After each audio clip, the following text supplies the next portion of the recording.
na masisimutan ng pera. Gawin niyo po ito Tuesday or Friday. O basta ikaw po ay may oras, huwag kang gagawa ng mga ganitong mga pamamaraan na nagmamadali ka. Kasi magiging hua effect po yan. Kailangan may oras ka. Gawin niyo po ito ng Tuesday or Friday or kaya sa umaga. Basta ikaw po ay hindi po masyadong abala. Yan. At pagkatapos mga bossing ko, kailangan din po natin ng isang malinis na papel.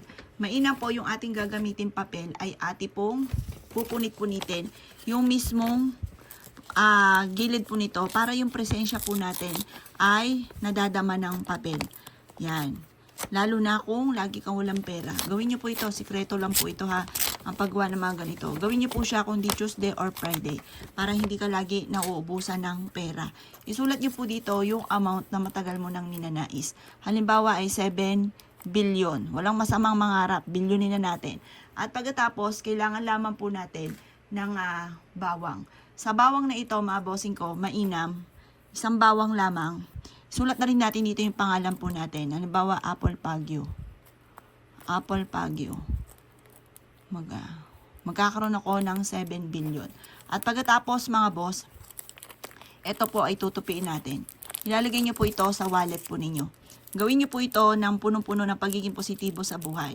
Kasi yan ang numero 1. Sabihin nyo po dito, magkakaroon ako ng maraming pera at kailanman na hindi na ako maubusan ng pera. Siksikliglig at umapot, maraming pera ang darating sa akin.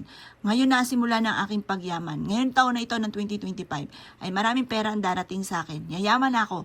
Magkakaroon ako ng bagong bahay ngayon taon na ito at magkakaroon din ako ng bagong sasakyan.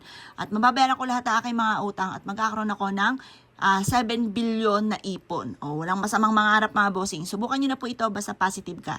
Pagka gumagawa ng ganitong mga pamamaraan, laging positive. Kasi kung ikaw ay nega, kinukontra mo mismo yung mga wini-wish po ninyo. Hindi rin po yan magkakatotoo. Kailangan lagi kang positive. Subukan nyo po ito at napaka-epektibo po nito.